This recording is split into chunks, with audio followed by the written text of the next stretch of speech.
Hello guys, welcome to another blog of caravan floor export. যারা যারা আমার channel নতুন তারা টিংটং নতুন করে আর বলছি না। So without wasting any time let's start. তো গাইস, আজকের ব্লগটা একটু আলাদা, আবার একই রকম বলতে পারো, কারণ যারা যারা আমার সাইকেলের ব্লগটা দেখোনি তাদের জন্য আমি এখানে আই সেকশানে দিয়ে রাখলাম, তোমরা অবশ্যই গিয়ে কিন্তু দেখে নিও। আর ঠিক সেরকমই রিলেটেড একটা ভিডিও আমি সেই ব্লগে বলে দিয়েছিলাম যে আসছে, কারণ চেতাকে আমি ডেলিভারি নিয়েছিলাম অ্যান্ড তারপর আমি দিয়েছিলাম সেরামিক কোটে। সেই সেরামিক কোট হয়ে চেতাক চলেও এসছে, আর প্লাস আমার অ্যারাউন্ড 300 কিলোমিটারের ওপর আমার মানে ওর সাথে টাইম স্পেন্ড করা হয়েও গেছে। তো আমি কিছু পজিটিভ আর নেগেটিভ পয়েন্টকে লিস্ট আউট করেছি, যেটা আমি ইউজুয়ালি করে থাকি আমার নিজস্ব ভেহিকেলগুলোর সাথে। তো চলো ওটা নিয়ে আজকে শুরু হোক আমাদের আজকের জার্নি। তো শুরু করি পজিটিভ পয়েন্ট থেকে। তো গাইস, শুরু করছি তাহলে আমার ফার্স্ট পয়েন্ট থেকে। তো পজিটিভ নাম্বার 1 হচ্ছে বিল্ড কোয়ালিটি। এর কিন্তু প্রত্যেকটা পার্টস হচ্ছে মেটাল।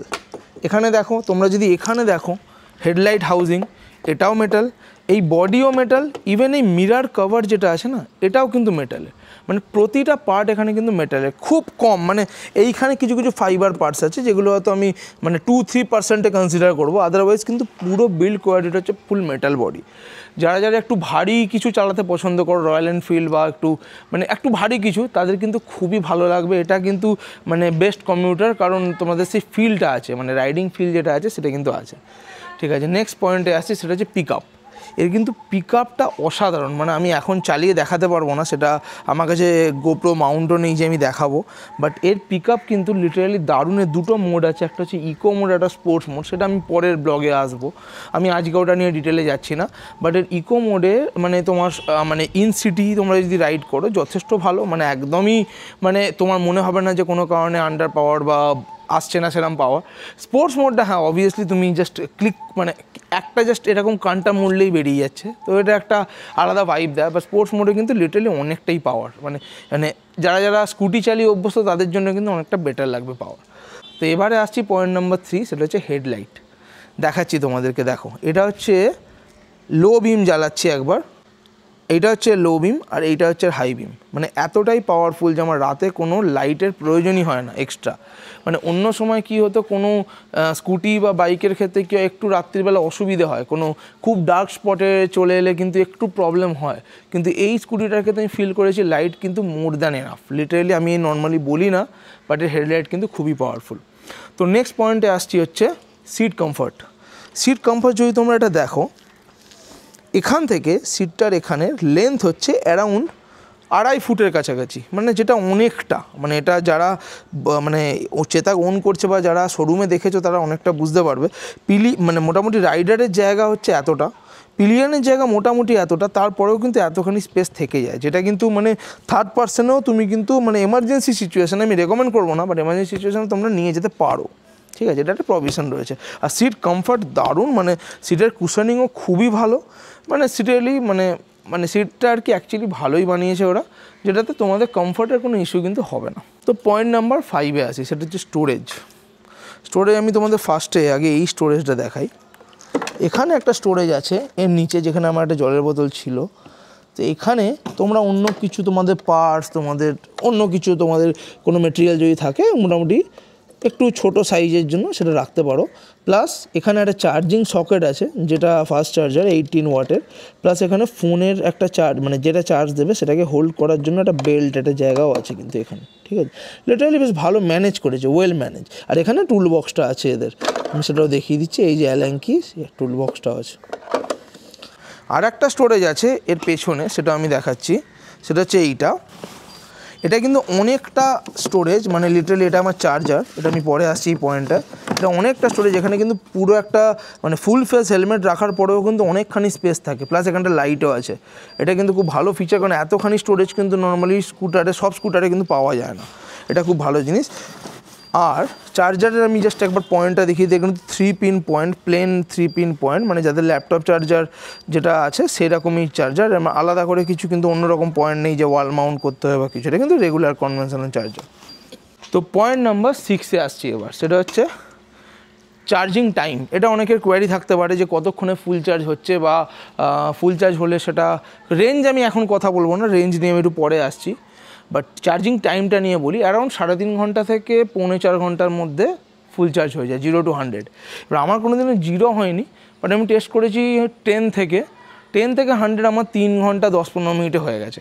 তো এটা থেকে মোটামুটি ক্যালকুলেট করতে পারলাম যে কোম্পানি যেটা ক্লেম করেছে সেটা ঠিকই, খুব একটা মানে কোনো ডিফারেন্স সেরকম নেই। প্লাস কি একটা অ্যাডভান্টেজ হচ্ছে কি ইনস্ট্যান্ট বুম আপ তুমি পাওয়ার পাবে। মানে কেমন, মানে ধরো আমি অফিস থেকে এলাম, অফিস থেকে এসে দেখলাম যে আমার চার্জ হচ্ছে 20% পড়ে আছে, তো আমি এসে জাস্ট একটুখানি চার্জে দিলাম, আধ ঘন্টা পরে দেখলাম 20 থেকে 32-35 হয়ে গেল। তো এই 15% আমাকে একটা বুম দিয়ে দিল মোটামুটি 20-25 কিলোমিটারের মতো। তো এটা তোমার হাতের মধ্যে মানে ইনস্ট্যান্ট চার্জ, ফাস্ট চার্জিং থাকলে যেটা আমরা ফোনের ক্ষেত্রে ইউজ করি, তো সেই ইজি জিনিসটা আছে।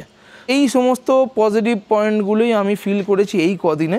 আমার গাড়ি চলেছে মোটামুটি 406 কিলোমিটার, আমি তখন 300 বলেছি, এটা একটা ভুল হয়েছে আমার, 406 কিলোমিটার মতন চলে গেছে। তো এই 406 কিলোমিটার এই পজিটিভ পয়েন্টগুলো আমার মনে হয়েছে যে ঠিকঠাক। এরপরে হয়তো আরও ওনারশিপ এক্সপিরিয়েন্স আরও হবে হয়তো পরবর্তীকালে। ঠিক আছে, আপাতত এটাই আমার ফাইনাল। নেগেটিভ পয়েন্ট থেকে শুরু করছি। ফার্স্ট নেগেটিভ পয়েন্ট হচ্ছে এর ব্রেক। এর কিন্তু দেখতেই পাচ্ছ এটা ফ্রন্ট ব্রেকটা ডিস্ক ব্রেক আর রেয়ার ব্রেকটা হচ্ছে ড্রাম ব্রেক, ঠিক আছে। তো যেটার কারণে কিন্তু ব্রেকিং বাইট একটু কম। হ্যাঁ, এখানে কিন্তু একটা সিস্টেম আছে, সেটা হচ্ছে কম্বি ব্রেক সিস্টেম। মানে তোমরা যদি এই ব্রেকটা আমি মারি, লেফট ব্রেক এটা মারলে কিন্তু দুটো ব্রেকই অ্যাপ্লাই হয়, সামনে পেছনে। বাট এই রাইট সাইডের ব্রেকটা মারলে শুধুমাত্র ফ্রন্টের যে ব্রেক লিভারটা সেটা অ্যাপ্লাই হয়। তো এটাতে কিছু অ্যাডভান্টেজ, কিছু ডিসঅ্যাডভান্টেজও আছে। অ্যাডভান্টেজ হচ্ছে তোমার পেছনে যেহেতু ড্রাম, মানে ইনস্ট্যান্ট যে স্কিড করে যাওয়া সেটা হয় না অনেক সময়। কিন্তু কি এর একটা মিসিং হচ্ছে এবিএসটা দেওয়া উচিত। কারণ আমি সেদিনকে 2-3 বার ফ্রন্ট ব্রেকটা অ্যাপ্লাই করার পর দেখলাম একটুখানি স্কিড করে এগিয়ে যাচ্ছে, তো সেটা এবিএসে কিন্তু লক হয় না। এটা সেফটি ফিচার্স দেওয়া উচিত ছিল, মানে এটার জন্যই আমরা এটা নেগেটিভ পয়েন্ট হিসেবে কনসিডার করলাম। আর বাইট আরেকটু অ্যাগ্রেসিভ করা যেত, মানে বাইকটা একটু সফট বাইট। তো চলো পয়েন্ট নাম্বার 2-তে আসছি। টায়ার হচ্ছে, এটা যেহেতু ইভি, এর কিন্তু টায়ার একটু অন্য টাইপের। ভালো করে দেখো, এর টায়ারের গ্রিপ হয়তো খুব ভালো লাগছে, কিন্তু টায়ারের সেকশনটা খুবই ছোট। দেখো এখানে লেখা আছে 90-90-12, পেছনেরটাও দেখো সেম 90-90-12। তো এটাতে কিন্তু খুবই প্রবলেম, কারণ সামনে পেছনে দুটোই যদি 90 করে টায়ার দাও, তো একটু মানে যারা আমরা হেলদি, প্লাস আমার মিসেস বসে ফ্যামিলি নিয়ে যারা মানে লোকালে যাও, তাদের কি একটু কর্নারিংয়ে কিন্তু একটু মনে হয় যেন টেন্স টু স্লিপ। তো এটা একটা নেগেটিভ পয়েন্ট মনে হলো, কারণ ওরা যদি চাইতো একটু টায়ারটা দিতে পারতো, মানে অ্যাটলিস্ট 110 দেওয়া যেত। এটা আমার পার্সোনালি রেকমেন্ডেশন। তো পয়েন্ট নাম্বার 3 হচ্ছে রেঞ্জ নিয়ে কেন কথা বলছি, এটা সবার জন্যই খুব ইম্পর্ট্যান্ট। কারণ আলটিমেট এই স্কুটারটা আমরা কিনছি কেন, চার্জ দিচ্ছি, রেঞ্জ যতটা লম্বা রেঞ্জ পাবো তাই তো, কিন্তু অ্যাকচুয়ালি ইন রিয়েল লাইফ না অতটা নয়। কোম্পানি ক্লেম করেছে 153 এই ব্যাটারি প্যাকটা, যেটা 3.1 কিলোওয়াট আওয়ার ব্যাটারি, এটাতে ক্লেম করছে company around 153। But in real life আমি পাচ্ছি ওই 100 থেকে 110, কারণ আমি জিরোতে কোনো দিনও নিয়ে যাইনি। একবারই লম্বা স্ট্রেচ আমি এরকম 10%-এ নামিয়েছিলাম, সেটাও চলেছিল ওই 95 মতন। তো আমার মনে হয় এটা একটু বেটার করতে পারতো, কারণ আজকে স্ট্যান্ডার্ড ওয়াইজ একটা স্কুটারে 120 থেকে 150 একটা রেঞ্জ মিনিমাম প্রোভাইড করা উচিত ছিল। তো ওরা, আমি সার্ভিস প্রোভাইডারকে বলেছি, ওরা বললো যে দেখুন আপনার 5-6টা সাইকেল যদি না পুরো হয় ব্যাটারি, তার আগে কিন্তু আপনি অ্যাকচুয়াল পারফরমেন্সটা পাবেন না। তো ওরা সফটওয়্যার আপডেটও কিছু করে দিয়েছে, দেখা যাক। আমি এরপরে আর হার্ডলি হয়তো 50-60 কিলোমিটার চালিয়েছি এই ফার্স্ট সার্ভিসের পর। তো দেখি আবার যদি কিছু ইমপ্রুভমেন্ট হয় আমি তোমাদেরকে অবশ্যই শেয়ার করব। চলো পয়েন্ট নাম্বার 4-এ আসি। এর হর্ন কিন্তু খুবই মানে লো, মানে এটা একটা মানে লোকালে, হ্যাঁ আমি লোকালের জন্য অবভিয়াসলি আমি বলবো না যে খুব বেশি লাগবে, কিন্তু মাঝে মধ্যে এটা বড্ড লো লাগে। মানে এটা আমি অনেকবার অ্যাপ্লাই করে দেখেছি, অতটা মানে এফেক্টিভ নয় কিছু হর্নটা, ঠিক আছে। তো নেক্সট পয়েন্ট আছে সফটওয়্যার গ্লিচ। এটা নিয়ে আমি খুব পারেশান, যেটা অ্যাকচুয়ালি মানে কী বলবো, এটা ইন্ডিয়ান ব্র্যান্ড ইউজ করছি, তো এটা সবই তো সফটওয়্যার ব্র্যান্ডের, মানে একটা সফটওয়্যারে একটা গ্লিচের প্রবলেম আসছেই। এটা মানে আমি নতুন করে কিছু বলবো না। এদের কি ওই ব্যাক অনেক সময় নেভিগেশন চলে না, ফোন কানেক্ট হতে চায় না, তারপর অ্যাপে যে রেঞ্জটা মাঝে মধ্যে 0 দেখায়, আবার কিছুক্ষণ পর রেঞ্জটা অ্যাকচুয়াল অ্যাপ্লাই। তো এটা ওরা বলেছে আরও R&D চলছে সফটওয়্যার নিয়ে, এটা স্যার একটু সময় লাগবে। তো আমি ওটাই বলবো যে এটা একটু ওয়ার্ক করে বেটার প্রোডাক্ট বানিয়ে দেওয়া উচিত ছিল। এই সফটওয়্যার গ্লিচগুলো ভালো লাগে না, একটা ওনারশিপ এক্সপিরিয়েন্সকে খারাপ করে দেয়, আর কিছুই না। লাস্ট পয়েন্ট 6, সার্ভিস নেটওয়ার্ক বলতে আমি ভেবেছিলাম বোধহয় বাজাজ মানে এন্টায়ার বাজাজ ফ্যামিলির বোধহয় সমস্ত জায়গাতেই সার্ভিস হয়ে যাবে, but actually in real life এটা নয়। বাজাজের মানে আমাদের নর্মাল যে পেট্রোল স্কুটার বাইক সেই সমস্ত শোরুমে কিন্তু এটা সার্ভিস হচ্ছে না, এটা আমি খবরও নিয়েছি এখানে।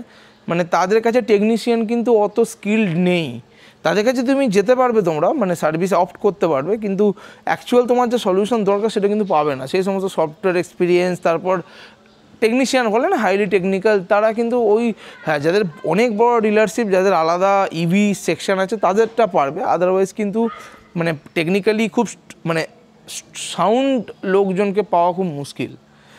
তো এই টোটাল 12খানা পয়েন্ট আমি আজকে কভার করেছি, 6টা নেগেটিভ 6টা পজিটিভ। তোমরা জানিও তোমাদের কেমন লাগলো, আর যদি তোমাদের মনে হয় যে কেউ ইউজ করছো 3501, যদি আরও কিছু তোমরা পয়েন্ট অ্যাড করতে চাও, বা ধরো কারো কোনো মানে অবজেকশান আছে কোনো পয়েন্টে, তো তোমরা কমেন্ট সেকশনে জানাতেই পারো। বা কেউ যদি আরও কিছুই মানে স্কুটারটার ব্যাপারে জানতে চাও, যে কোথা থেকে নিয়েছি, কীরকম কী দাম, সেগুলো তোমরা মানে সমস্ত কিছুই কমেন্টে লিখতে পারো, আমি সেটার উত্তর দিয়েই দেবো। তো যাই হোক, আজকে ব্লগটা আর বেশি বড় করছি না, এখানেই এন্ড করছি। আর যারা যারা আমার চ্যানেলে আর কি প্রথম আজকে, তাদের কিন্তু এখানেই সাবস্ক্রাইব বাটনটা আছে, ক্লিক করে দিও। আর ভিডিওটা ভালো লাগলে অবশ্যই লাইক করো, তোমাদের বন্ধু ফ্যামিলি যত লোক আছে সবার সাথে শেয়ার করো। আর এরকম ভিডিও তো আমরা আনতেই থাকি। আর স্টে টিউন, কারণ সামনের দিনে কিন্তু একটা বড় ট্রিপ আসতে চলেছে, সেটা কিন্তু আমরা আমাদের স্করপিও এন নিয়ে যাব। তো সেটার জন্য কিন্তু তোমরা এই ব্লগে থেকো। আর এটার একটা আমি বড় ওনারশিপ আনবো, একটু কিছুদিন চালিয়ে নিই, আরও 2-3 হাজার কিলোমিটার দিন, তারপর আমি একটা অ্যাকচুয়াল ওনারশিপ এক্সপিরিয়েন্স শেয়ার করবো। Till then signing off, bye by.